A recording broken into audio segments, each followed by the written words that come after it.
नमस्कार। आज हम स्टार्ट करेंगे बीएससी पार्ट 1 पेपर सेकंड यानी ऑर्गेनिक केमिस्ट्री में concept of isomerism part 2। Part 1 हम पहले स्टार्ट कर चुके हैं और हमने ये देख लिया कि आइसोमेरिज्म या समवायता को मुख्य रूप से दो भागों में विभाजित किया गया है, एक संरचनात्मक समवायता और दूसरी त्रिविम समवायता। और हमने ये भी देखा कि संरचनात्मक समवायता को फिर से 5 भागों में डिवाइड किया, और वो है कि स्थिति समवायता, श्रृंखला समवायता, क्रियात्मक समूह समवायता, चलावयता और मध्यावयता। और इनके बारे में हमने डिटेल से कंसेप्ट ऑफ आइसोमेरिज्म पार्ट 1 में देख लिया था। आज हम स्टार्ट करेंगे त्रिविम समवायता या स्टीरियो आइसोमेरिज्म। यहाँ आप देख रहे हैं कि ये जो स्टीरियो आइसोमेरिज्म है इसको दो भागों में विभाजित किया गया, एक है विन्यासी समवायता और दूसरी है संरूपीय समवायता यानी कॉन्फिगरेशनल आइसोमेरिज्म और कन्फर्मेशनल आइसोमेरिज्म। और कॉन्फिगरेशनल आइसोमेरिज्म को फिर से दो भागों में विभाजित किया, एक है ज्योमेट्रिकल आइसोमेरिज्म और दूसरा है ऑप्टिकल आइसोमेरिज्म। अब हम सबसे पहले देखेंगे कि स्टीरियो आइसोमेरिज्म या त्रिविम समवायता क्या होती है। त्रिविम समवायता या स्टीरियो आइसोमेरिज्म जब आइसोमर की स्ट्रक्चर, बॉन्ड पोजीशन सेम हो यानी बंध की स्थिति समान हो लेकिन डिफरेंट ग्रुप की पोजीशन अलग अलग हो तो स्टीरियो आइसोमर्स कहलाते हैं।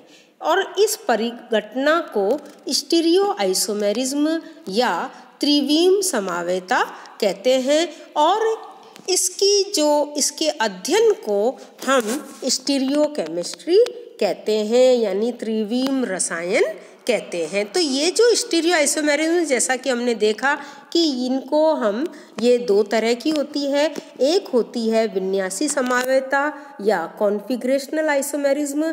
तो हम पहले देखते हैं कि ये विन्यासी समवायता क्या होती है। तो वे त्रिविम समवायी जो सामान्य परिस्थिति में एक दूसरे में परिवर्तित नहीं होते हैं और इन्हें एक दूसरे से अलग किया जा सकता है, तो वो विन्यासी समवायी कहलाते हैं। ये दो तरह के होते हैं, एक होते हैं ज्यामितीय समवायता और दूसरे होते हैं प्रकाशिक समवायता। तो हम पहले देखते हैं ज्यामितीय समवायता क्या होती है। ऐसे असंतृप्त द्विबंध यौगिक जिनमें कार्बन परमाणु की बाकी दो संयोजकताएं अलग अलग ग्रुप या परमाणु से जुड़ी होती है, तो उनके द्वारा ये आइसोमेरिज्म, ये समवायता दर्शाई जाती है। जैसे यहाँ एग्जाम्पल देख रहे हैं, ये देखिए डबल बॉन्ड से जुड़े हुए ये कार्बन परमाणु, हर एक कार्बन परमाणु से दो अलग अलग एटम अटैच्ड है, ए और बी, ए और बी। ठीक है, जब ये ए एक साइड और बी एक साइड होते हैं तो उनको हम सिस समवायी कहते हैं, और जब ए अपोजिट साइड और बी अपोजिट साइड होते हैं तो उनको हम ट्रांसफॉर्म कहते हैं। तो इनकी जो ये सिस और ट्रांस है, इनकी फिजिकल प्रॉपर्टीज अलग होती है और इनको हम ज्यामितीय समवायी कहते हैं। तो देखिए दूसरी प्रकार जो है वो है इसकी प्रकाशिक समवायता या ऑप्टिकल आइसोमेरिज्म। तो इनमें जो आने वाले आइसोमर्स हैं उनकी स्ट्रक्चर, फिजिकल और केमिकल प्रॉपर्टी एकदम समान होती है, इनकी केवल ऑप्टिकल प्रॉपर्टीज डिफरेंट होती है। यानी इस तरह के समवायों की संरचना, इनके भौतिक और रासायनिक गुण बिल्कुल समान होते हैं, लेकिन इनकी जो प्रकाशिक गुण होते हैं वो अलग अलग होते हैं। अब हम देखते हैं कन्फर्मेशनल आइसोमेरिज्म या जिसे हम संरूपण समवायता कहते हैं।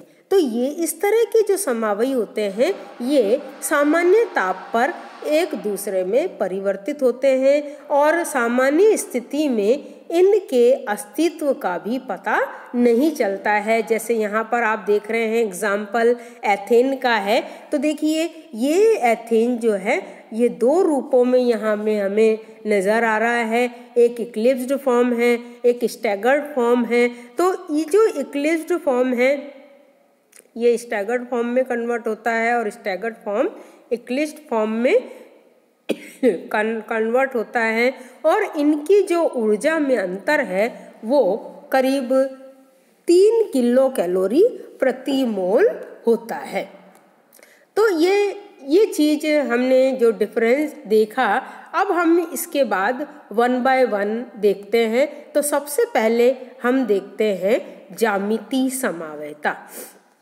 देखिए इस ज्यामितीय समवायता या ज्योमेट्रिकल आइसोमेरिज्म की 2 शर्तें आवश्यक है। एक, उस यौगिक में द्विबंध होना आवश्यक है, और दूसरी कंडीशन ये है कि उस डबल बॉन्डेड कार्बन एटम की दोनों वैलेंसी सेम ग्रुप से अटैच्ड नहीं होनी चाहिए। जैसे आप यहाँ देख रहे हैं ना कि इसकी जो दोनों वैलेंसी है वो सेम ग्रुप से अटैच्ड, एक ग्रुप ए है तो दूसरा बी होना चाहिए, इसका एक है और एक बी होना चाहिए। अगर इसके दोनों ए है तो फिर ये ऊपर वाले के दोनों ए है तो ये ज्योमेट्रिकल आइसोमेरिज्म शो नहीं करेगा। तो इसके लिए एग्जाम्पल देखिए, जैसे यहाँ पर हमने जनरलाइज किया था, पहले भी देखा कि अगर दोनों ग्रुप एक साइड में है, जैसे इन दोनों कार्बन के एक साइड में सेम ग्रुप है तो ये सिस हो गया, और अगर ये सेम ग्रुप अपोजिट साइड है तो उसको हम ट्रांस कहते हैं। जैसे यहाँ हम देख रहे हैं ये मैलेइक एसिड है, इस मैलेइक एसिड में COOH दोनों कार्बन एटम से एक ही साइड से अटैच्ड है, तो इसलिए ये सिस फॉर्म हो गया। और इस फ्यूमेरिक एसिड में ये COOH अपोजिट साइड हो गया, इसलिए ये वाला ट्रांसफॉर्म है। ठीक है, अब इस ज्योमेट्रिकल आइसोमेरिज्म में हम ऑक्सिम और साइक्लोहेक्सेन में भी देखते हैं। देखिए जैसे ये ऑक्सिम है, इस ऑक्सिम में यहाँ पर ये एल्किल ग्रुप अटैच्ड है इस कार्बन एटम से अटैच्ड, और इधर हाइड्रोजन है। और ये जो ऑक्सिम है ये जो कार्बन एटम है ये डबल बॉन्डेड नाइट्रोजन एटम से अटैच्ड है।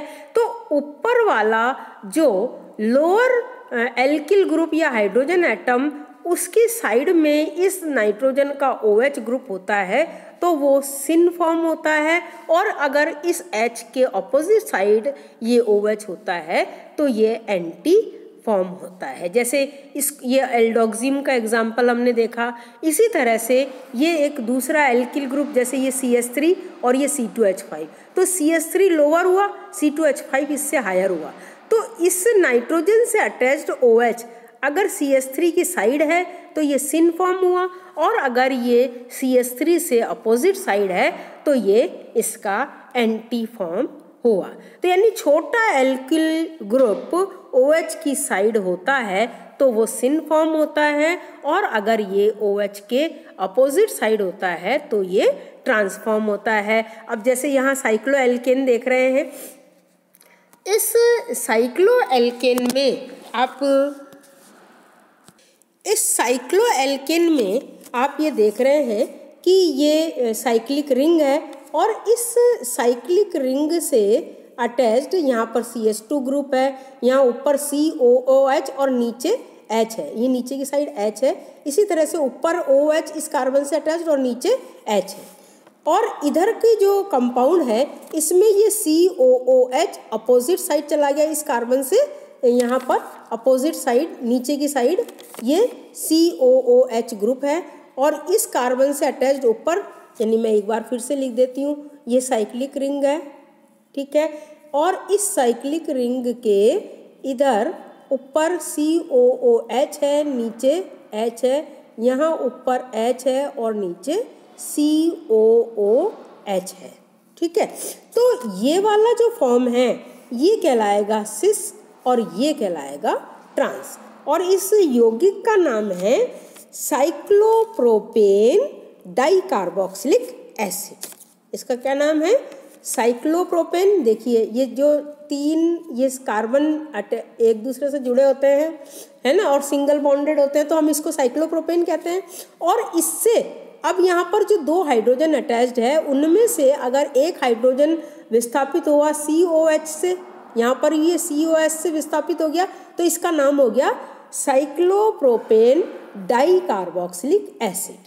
ठीक है, तो इस साइक्लोप्रोपेन डाइकार्बोक्सिलिक एसिड में अगर इस कार्बन से अटैच्ड दोनों COH ग्रुप एक ही साइड है तो ये सिस फॉर्म हुआ, और अगर ये COH ग्रुप ऑपोजिट साइड है तो ये इसका ट्रांसफॉर्म हो गया। तो यहाँ तक आप देखिए, आगे हम इसका डिटेल में देखेंगे। Thank you.